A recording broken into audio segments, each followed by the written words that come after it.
Part 20 بے چینی، دباؤ اور پریشانی، انگزائٹی، ڈپریشن اینڈ اسٹریس۔ یہاں سے اعصاب کو سکون دینے والی نیند آور اور نفسیاتی ادویات کی بھیانک داستان شروع ہوتی ہے۔ بینزوڈائزیپائن کے شیطانی چکر میں نیا مرغا پھنستا ہے تو دنیا ہی بدل جاتی ہے۔ سونے سے پہلے نیند کی ایک گولی اور ساری رات جھولے لال، ساری ٹینشن، سارا ڈپریشن، سارا انسومنیا غائب، اور بندہ ایک دم ٹھیک۔ 1 ماہ، 2 ماہ، 3 ماہ اور کسی کا سال بھی اس بہانے نکل جاتا ہے۔ پھر جب تماشا شروع ہوتا ہے تو پتہ چلتا ہے کہ پہلے تو ٹریلر تھا، اصل فلم تو اب شروع ہوئی ہے۔ نیند کی گولی جدید طبی دنیا کا ایک ایسا بدبودار، گھناؤنا اور مکروہ چہرہ ہے جسے نہ کوئی دیکھنے کو تیار ہے اور نہ ہی کسی میں دکھانے کی ہمت ہے۔ سکون آور دوائی ایک ایسا بدترین نشہ ہے جو دنیا میں موجود ہر قسم کی نشہ آور شے سے زیادہ بھیانک اور مہلک اثرات رکھتا ہے۔ جو بھی لکھا ہے پوری ذمہ داری سے لکھا ہے۔ ہیروئن، شراب، چرس اور افیم جیسے دوسرے تمام قدیم اور جدید نشے اس نیند کی گولی کے آگے طفل مکتب ہیں۔ جس آدمی کو ڈپریشن ہوا ہے یعنی پینک ہوا ہے، دورے یعنی سیزرز پڑنے لگے ہیں، اس کے ساتھ کوئی مسئلہ ہے، جسمانی یا نفسیاتی، جو بھی مسئلہ ہے، مگر یہ حقیقت ہے کہ گھبراہٹ یعنی پینک کا صرف مطلب یہ ہے کہ جسم اور ذہن خوش نہیں ہیں، بغاوت پر اتر آئے ہیں۔ مریض کو مدد کی ضرورت ہے، کاؤنسلنگ ہونی ہے، اسے خود بیٹھ کر یہ دیکھنا ہے کہ آخر میرے ساتھ یہ کیوں ہو رہا ہے، آخر اس کی وجہ کیا ہے۔ مگر مریض چونکہ نیا اس افتاد میں پھنسا ہوتا ہے، دوسرا یہ کہ آگاہی بالکل نہیں ہے، تیسرا یہ کہ نفسیاتی عوارض پر بات کرنا آج بھی شرمندگی کا باعث ہے، آڑ سمجھا جاتا ہے۔ اس لیے جب چپکے ڈاکٹر سے چیک کروایا جاتا ہے تو پہلے معدے کی خرابی کا لیبل اسے اطمینان دلاتا ہے کہ لوگ جان لیں کہ وہ نفسیاتی مریض نہیں ہے۔ جب اس علاج سے بات نہیں بنتی تو نیند کی گولی لکھ دی جاتی ہے، مقدر میں لکھ دی جاتی ہے۔ اب کسی کو بتانے یا پریشان ہونے کی ضرورت نہیں، گولی کھاؤ اور مسئلہ بھول جاؤ۔ نیند کی گولی بڑی کامیابی سے گابا ریسیپٹرز کو تحریک دے دیتی ہے، یعنی سٹیمولیٹ کر دیتی ہے۔ گابا ایک نیورو ٹرانسمیٹر ہے جس کا کام دماغ یعنی برین اور نروس سسٹم کے درمیان پیغام رسانی یعنی کمیونیکیشن کو قائم رکھنا ہے۔ ڈپریشن اور انگزائٹی میں اس کمیونیکیشن کی رفتار بہت تیز ہو جانے سے ہر وقت ہیجانی کیفیت طاری رہتی ہے۔ لڑو یا بھاگ جاؤ کا اعصابی نظام یعنی فائٹ اور فلائٹ سسٹم متحرک یعنی ایکٹیو ہو جاتا ہے، جس کا تعلق سمپیتھیٹک نروس سسٹم سے ہوتا ہے۔ لڑو یا بھاگ جاؤ، فائٹ اور فلائٹ سسٹم جسم انسانی کی ایک ایسی کیفیت ہے جو کسی بھی ایمرجنسی صورتحال جیسے بے پناہ خطرے کے وقت پیدا ہوتی ہے۔ جنگل میں اچانک شیر کا سامنا ہو جانے پر فائٹ اور فلائٹ سسٹم یعنی لڑو یا بھاگو کا نظام ایکٹیو ہو جاتا ہے، جس سے جسم ہیجان میں آ جاتا ہے۔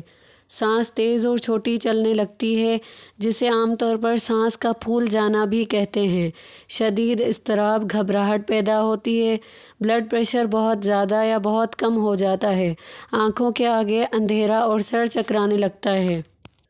ہاتھ پاؤں سن ہو جاتے ہیں یا ٹھنڈے پڑنے لگتے ہیں، اور ایسی ان گنت جسمانی علامات پیدا ہو جاتی ہیں جن کی رونمائی یعنی مینیفیسٹیشن تو جسمانی یعنی فزیکل ہے، مگر ان کی جڑ یعنی روٹ نفسیاتی یعنی سائیکولوجیکل ہوتی ہے۔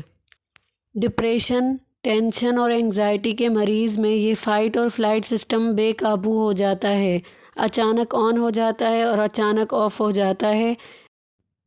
اس ساری سرکس کے پیچھے گابا ریسیپٹر ہے جو دماغ اور جسم کی باہم پیغام رسانی میں خرابی کا بہت بڑا ذمہ دار ہے۔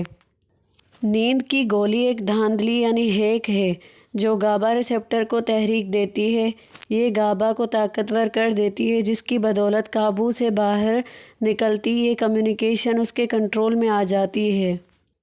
ایسا ہوتے ہی مرکزی اعصابی نظام یعنی سینٹرل نروس سسٹم کو انتہائی پرسکون آرامدہ احساس ملتا ہے، یوں لگتا ہے جیسے سب کچھ ٹھیک ہو گیا ہے۔ اسے ہم پلیسیبو ایفیکٹ کہہ سکتے ہیں۔ یہ سب جھوٹ ہوتا ہے، دھوکہ ہوتا ہے۔ 1 ماہ سے بھی کم مدت میں دماغ اور جسم اس گولی کے عادی ہو جاتے ہیں، محتاج یعنی ڈپینڈنٹ ہو جاتے ہیں۔ پھر مریض کو ہر حالت میں یہ گولی لینا ہی پڑتی ہے۔ اپنے مزاج کے مطابق ایک مخصوص عرصے کے بعد یہ گولی اپنا اثر کھو بیٹھتی ہے۔ اسے تھریشولڈ یا ٹالرنس کہتے ہیں۔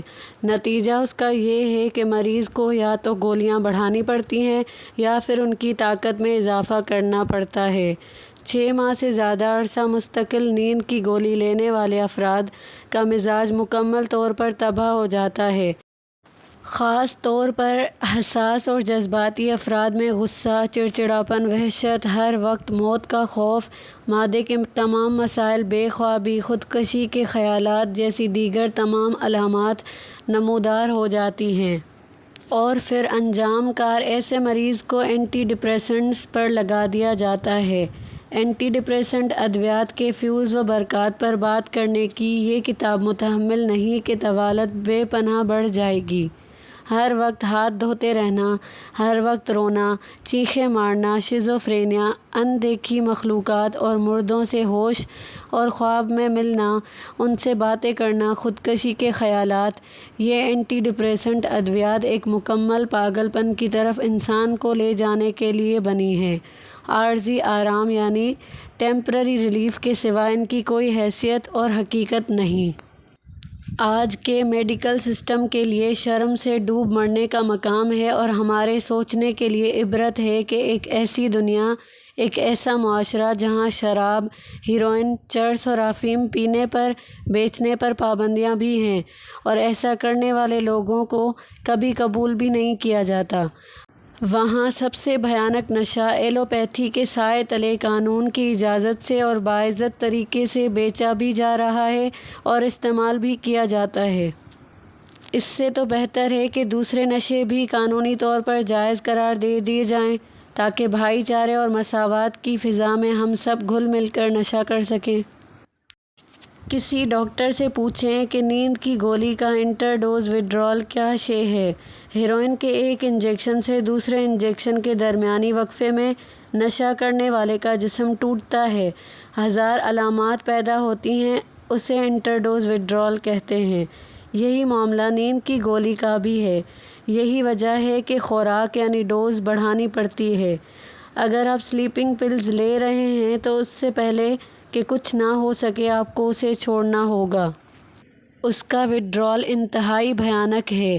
ہر نشے حتیٰ کہ ہیروئن سے 6 مہینے، سال میں نجات مل جاتی ہے، مگر نیند کی گولی کا وڈرال 5 سال بھی چلتا دیکھا ہے۔ جو نیند کی گولی چھوڑ دے گا اس کا ڈپریشن نارمل ہوتا چلا جائے گا۔ وقت بہت زیادہ بھی لگ سکتا ہے۔ اس کے 2 مراحل ہیں۔ پہلا ایکیوٹ فیز ہے جو 3 ماہ سے 1 سال تک چل سکتا ہے۔ اس دوران ڈپریشن پوری شدت سے مریض پر حملہ آور ہوتا ہے۔ بے پناہ خوف کے دباؤ سے گزرنا ہوتا ہے، نفسیاتی اور جسمانی دونوں طرف سے بے پناہ اذیت برداشت کرنا پڑتی ہے۔ مگر راز کی بات یہ ہے کہ یہ سب ہرگز جان لیوا نہیں ہوتا، یعنی لائف تھریٹننگ نہیں ہوتا۔ پھر پروٹریکٹڈ فیز شروع ہو جاتا ہے، اسے گزارنا نسبتاً آسان ہو جاتا ہے، علامات بہتر ہونے لگتی ہیں، مریض آہستہ آہستہ زندگی میں واپس آنے لگتا ہے۔ یہ طویل مدتی مرحلہ ہے مگر دشوار نہیں ہے۔ دھیرے دھیرے ڈپریشن دھیما ہونے لگتا ہے۔ یہ بہت بڑا گھن چکر ہے۔ اس سے نکلنے کے لیے مریض کو خود کو ایجوکیٹ کرنا ہوتا ہے۔ وائٹامن B12 اور وائٹامن D بھی ڈپریشن کے ذمہ دار ہوتے ہیں۔ ان کا ٹیسٹ لازمی کروا لینا چاہیے۔ اگر ٹیسٹ نیگیٹو آئے تو اس کا علاج کرنا چاہیے۔ نیند کی گولی کے علاوہ بہت زیادہ سگریٹ نوشی اور دوسرے تمام نشے بھی انسان کو ڈپریشن کے جہنم میں پھینک سکتے ہیں۔ اسی طرح کسی کا لائف اسٹائل اگر ٹھیک نہیں ہے، اگر زندگی میں گناہ بہت زیادہ بڑھ جائے تو ضمیر بھی یہی کام کرتا ہے، احساس جرم بھی ڈپریشن کا ذمہ دار ہے۔ جو انسان حساس یا جذباتی ہوگا وہ ڈپریشن میں لازمی جائے گا۔ اللہ کی تلاش میں ناکامی بھی بے پناہ ڈپریشن پیدا کرتی ہے۔ کبھی آدمی لمبی داڑھی رکھتا، سر کے بال بڑھاتا ہے اور کبھی چلے کاٹتا، وظیفے کرتا ہے۔ سب علم کی کمی کا شاخسانہ ہے۔